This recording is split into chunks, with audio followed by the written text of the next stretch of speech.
CID তৃতীয়বাৰৰ বাবে উপস্থিত হল ডাক্তৰ হিতেশ বৰুৱা। লক্ষণীয় বিষয় এইটোৱে যে জুবিন গাৰ্গৰ মৃত্যুৰ পিছত তদন্ত প্ৰক্ৰিয়া আগবাঢ়িছে, ন্যায় বিচাৰিছে সকলোৱে। আজিৰ দিনটোত ডাক্তৰ হিতেশ বৰুৱাই কি মন্তব্য কৰিলে সেয়া আমি শুনাব বিচাৰিছো। মই আজিটো জুবিন আমাৰ হস্পিটেলত ট্ৰিটমেণ্ট কৰিছিলে, কি মেডিচিন দিয়া হৈছিল, কেনেকুৱা ট্ৰিটমেণ্ট, কি এডভাইচ দিয়া হৈছিলে, সেই গোটেইখিনি কথা তেওঁলোকে ক্লিয়াৰ কৰি জানিবৰ কাৰণে মোৰ লগত কথা পাতিলে। মই আকৌ এতিয়া ইমাৰ্জেঞ্চি আছে হস্পিটেলত, সেইকাৰণে মই আহিলোঁ। হয়তো আকৌ গধূলি আবেলি আহিব পাৰোঁ। যিহেতু আপুনি কৈছিলে যে জুবিন গাৰ্গৰ বহুত আপোনাৰ পৰাই শুনিছিলোঁ, জুবিন গাৰ্গে পানী লৈ আৰু জুইলৈ যোৱাত যদি আঁতৰত ৰাখিব পাৰে বহুত বছৰলৈ জীয়াব, এনেকৈ কৈছিলে।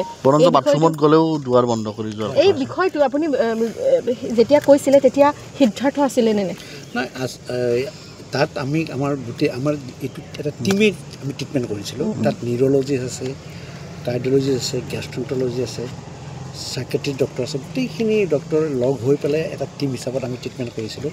আৰু যেতিয়া তেওঁলোকক ডিছচাৰ্জ দিয়া হৈছিল, ইয়াৰ আগত গোটেইখিনি তেওঁৰ পৰিয়াল তথা তেওঁৰ লগত থকা মেনেজাৰ আৰু তেওঁৰ বন্ধু গোটেইখিনি একেলগে আছে। তেওঁলোকক আমি ৰিপিটেডলি গোটেইখিনি কৈছোঁ যে কাৰণ তেওঁলোকে যিহেতু অনবৰতে থাকে, তেওঁলোকে জানিলেহে তেওঁ জুবিন কেয়াৰটো পাই থাকিব। সকলো আছিলে তেতিয়া আছিলে গোটেইবিলাককে একেলগে বুজাই পেলাই বুজুৱাই কোৱা হৈছে যে কি জুই আৰু পানীৰ পৰা তেওঁ আঁতৰি থাকিব লাগে, কাৰণ এপিলেপচিটো হঠাৎ চিজনটো কেতিয়া হয় গম নাপায়। আৰু এইটো গুগলত চাৰ্চ কৰিলে সকলোৱে জানে, এভৰিবডি নজ। মই এনেকুৱা নহয় যে এইটো বেমাৰ হৈছে, এইটো ক্ষেত্ৰত কি সাৱধানতা অৱলম্বন কৰিব লাগে সেইটো নাজানো বুলি কোৱাটোতো এটা একদম হেৰি কথা। আজিকালি মানে ডিজিটেল হেৰিৰ ক্ষেত্ৰত সকলোৱে এভৰিবডি নোজ, গতিকে এবাউট দিছ থিংছ। গতিকে এইটো ক্ষেত্ৰত মই এইটো বিষয়ত নাজানো, মই এইটো অজ্ঞ, সেইটো ক্ষেত্ৰত ক'লে নহ'ব। গতিকে সেই ক্ষেত্ৰত আমি যিহেতু এডভাইচ দিছোঁ, আমাৰ যিখিনি এডভাইচ দিবৰ প্ৰয়োজন আছে সেইখিনি আমি ধুনীয়া এডভাইচ দিছোঁ। শেখৰ গোস্বামীয়ে যিহেতু তেওঁৰো জানিছিল, কিন্তু তেওঁৱে পানী লৈ মাতি আছিলে শেখৰ সিদ্ধাৰ্থ পানীটো মাতি আছিলে। সেই ক্ষেত্ৰততো মই গোটেই সেইদিনাখনৰ পৰা 19 তাৰিখৰ পৰা আজিলৈকে এমাহলৈ মই সেই এষাৰ কথাকে কৈ আছোঁ যে প্ৰথম ভুল হৈছে বিদেশলৈকে লৈ যোৱাটো, দ্বিতীয় ভুল হৈছে সাগৰলৈ লৈ যোৱাটো, তৃতীয়টো ভুল হৈছে সাগৰত নমাই দিয়াটো, আৰু চতুৰ্থটো ভুল হৈছে সাগৰৰ পৰা তেওঁক নবচোৱাটো।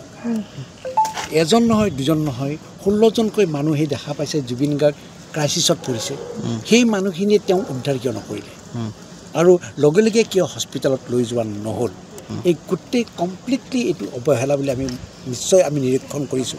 গতিকে এই ক্ষেত্ৰত আমাক নিশ্চয় ইয়াৰ তদন্ত লাগে আৰু প্ৰপাৰ ইয়াৰ জাজমেণ্ট লাগে, আৰু যোন দোষী তেওঁক শাস্তি দিব লাগে।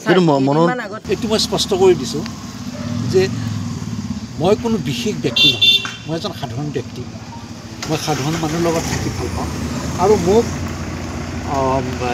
এই তদন্ত কমিটিৰ মুৰব্বীয়ে মোক সাধাৰণভাৱে ফোন কৰিছিলে যে আপোনাৰ লগত এবাৰ কথা পাতিব বিচাৰে। মই সেই সাধাৰণভাৱে গৈছোঁ, তেওঁৰ লগত কথা পাতিছোঁ, আৰু তেওঁক মই পৰামৰ্শ দিয়াৰ কাৰণে মোৰ সেইখিনি ধৃষ্টতা নাই। মই খালি তেওঁক কৈছোঁ যে আপোনালোকে যাতে যিটো অনুসন্ধান খৰতকীয়া কৰে, 1 নম্বৰ কথা, আৰু 2 নম্বৰ কথা, যোন দোষী তেওঁক শাস্তি দিয়াৰ ক্ষেত্ৰত যাতে কৃপণালি নকৰে, আৰু কোনো ক্ষেত্ৰতে যাতে কোনো ইনভেষ্টিগেশ্যন ত্ৰুটি নকৰে। জাষ্ট সেইখিনি কথাহে তেওঁক কৈছে। যিটো আপোনাক মেডিচিনৰ কথা বিচাৰিছিলে, জুবিনে মাত্ৰ এটা মেডিচিনে খায়, সেনেকুৱা নহয়। তেওঁ আমাৰ গোটেই কাৰ্ডিঅ'লজি, গেষ্ট্ৰণ্ট'লজিৰ মেডিচিন দিয়া হৈছিলে। তেওঁক মাইল্ড প্ৰেছাৰৰ কাৰণে তেওঁক এটা টেবলেট দিয়া হৈছিলে, সেইটো কণ্টিনিউ খাই থাকে। আৰু লিভাৰৰ কাৰণে, গেষ্ট্ৰিকৰ কাৰণে মেডিচিন দিয়া হৈছিলে, সেইখিনিও খায়। কিন্তু এই যিটো এপিলেপচিৰ কাৰণে যিটো মেডিচিন, সেই মেডিচিনটো কেতিয়াও মিছ কৰিব নোৱাৰে। জুবিন গাৰ্গে মিছ কৰিছিলে সেইটো মই নাজানো, কিন্তু মিছ কৰাটো যে মিছ যে কৰিব নালাগে সেইখিনি এডভাইচ আমি দিছিলোঁ। এনেই SIT লৈছে নেকি, কি দৰৱ খাইছিলে সেইখিনি আপোনাৰ পৰা SIT এতিয়া লৈছে নেকি, কোনখিনি দৰৱ খাই আছিলে জুবিনে সেইসমূহ? মই সেইকাৰণে আহিছোঁ যে মই ট্ৰিটমেণ্টৰ ক্ষেত্ৰত কি ট্ৰিটমেণ্ট সেইখিনি কথা সেইকাৰণে আহিছোঁ। মৰণোত্তৰ পৰীক্ষাৰ প্ৰতিবেদন যিহেতু দিছে, কিবা সেই সন্দৰ্ভত কিবা কথা মই ইমানখিনিৰ মাজত মই নাজানো, আৰু আমি মৰণোত্তৰ পৰীক্ষা আমি চাব নোৱাৰোঁ, আমাক নেদেখুৱাই। আৰু সেই ক্ষেত্ৰত তদন্তই কি ধৰণে আগুৱাই যাই থাকে যাব পাৰে সেই ক্ষেত্ৰত মই অৱগত হোৱাৰ কোনো অৱকাশো নাই গতিকে আমি এটাই জানো জুবিনৰ ন্যায় লাগে আৰু জুবিনৰ তদন্ত প্ৰপাৰলি হ'ব যিহেতু আপুনি আজি মাতিছিলে নিশ্চয় আপুনি গম পাইছে যে জুবিনে আগতে পিছত আকৌ আহি খাইছিলে মই আকৌ হস্পিটেলত তাতে চিৰিয়াছ পেচেণ্ট